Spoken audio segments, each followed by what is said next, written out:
l'auras compris, avec mon copain, on n'a pas résisté à l'appel de Milan et avant de rentrer en Belgique, on a décidé de le visiter même si on n'avait que quelques heures. Et donc on a pu découvrir notamment la place du Dôme, la fameuse galerie et puis d'autres petits endroits bien sympathiques.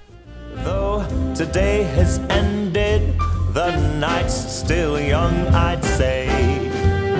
Lover, don't go away. Let it be the thing that I am longing for.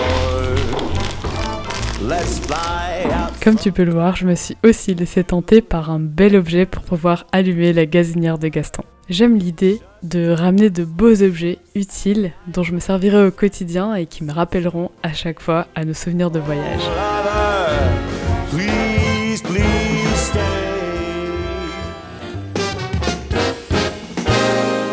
Christmas is coming. Avant de partir, on a visité le marché de Noël et franchement, j'ai été agréablement surprise parce qu'il y avait beaucoup d'artisans.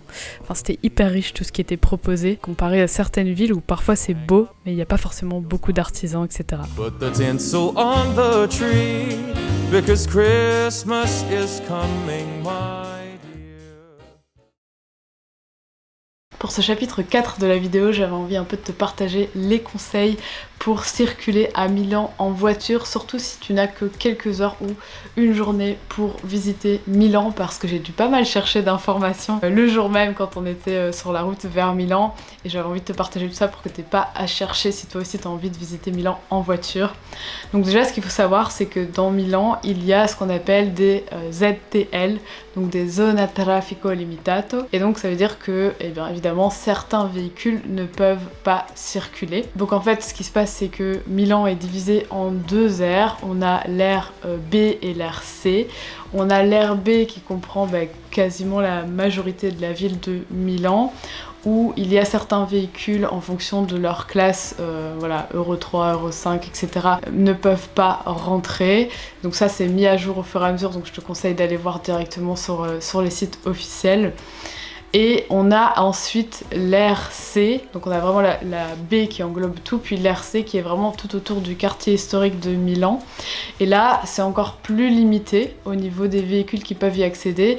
Et en plus, il te faut aussi une vignette. Donc même si ton véhicule peut circuler, voilà, qu'il est dans les catégories euro qui sont acceptées, qui sont admises dans le centre historique, il te faut aussi une vignette pour la journée, sinon tu peux avoir une amende.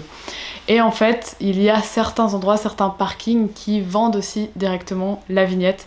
Et donc nous, c'est ce qu'on a fait. On a été dans le parking Otosilo Diaz. Et vraiment, celui-là, je te le conseille vraiment parce qu'il est tout près de tout ce qu'il y a à voir. En tout cas, quand on fait une petite journée ou quelques heures à Milan, voilà, t'es tout près de la place du Dôme, de la galerie, etc. Il est vraiment dans un emplacement hyper proche de tout ça. Et en plus, eh bien, ce parking te vend la vignette et comme si ça suffisait pas, elle est aussi moins chère dans ce parking. Donc je te le conseille vraiment, tu vas aller au parking et en fait ce qui se passe, c'est que tu vas demander donc la fameuse vignette. Tu peux l'activer, je pense, jusqu'à minuit le jour même. Et pour l'activer, t'as soit, je pense, sur le site ou par SMS. Alors nous, on avait essayé je pense, sur le site, mais je sais pas pourquoi, il y avait un problème, ça fonctionnait pas.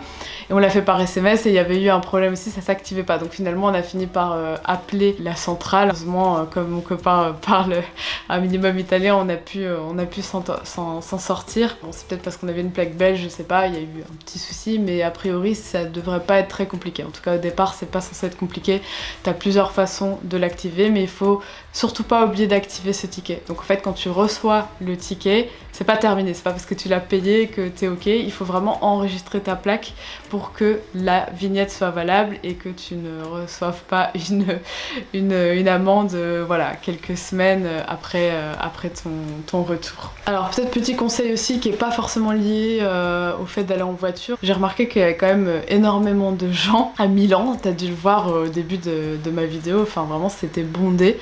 Alors je sais pas si c'était à cause de la période de Noël et tout ça, mais en tout cas peut-être essayer de choisir des moments qui vont être un peu moins les moments touristiques, les moments haute saison, parce que peut-être que c'est parce que c'est considéré certainement comme haute saison quand c'est le marché de Noël, mais si tu dois maintenant aller en plein été, à mon avis ça doit être aussi bondé, je sais pas trop comment ça se passe, mais donc choisis bien le moment où tu vas, parce que c'est vrai que nous on a visité plein d'autres villes pendant ce road trip, et généralement c'était pas du tout, enfin je veux dire, c'est pas qu'on était les seuls, il y avait pas énormément de gens, peut-être un peu plus à Portofino, là il y avait peut-être un peu plus de gens, sinon dans toutes les villes qu'on avait visitées à cette période-ci de l'année, donc entre Noël et Nouvel An, c'était pas bondé, mais par contre Milan, très clairement, même dans la galerie, c'était bondé quoi, vraiment bondé de gens.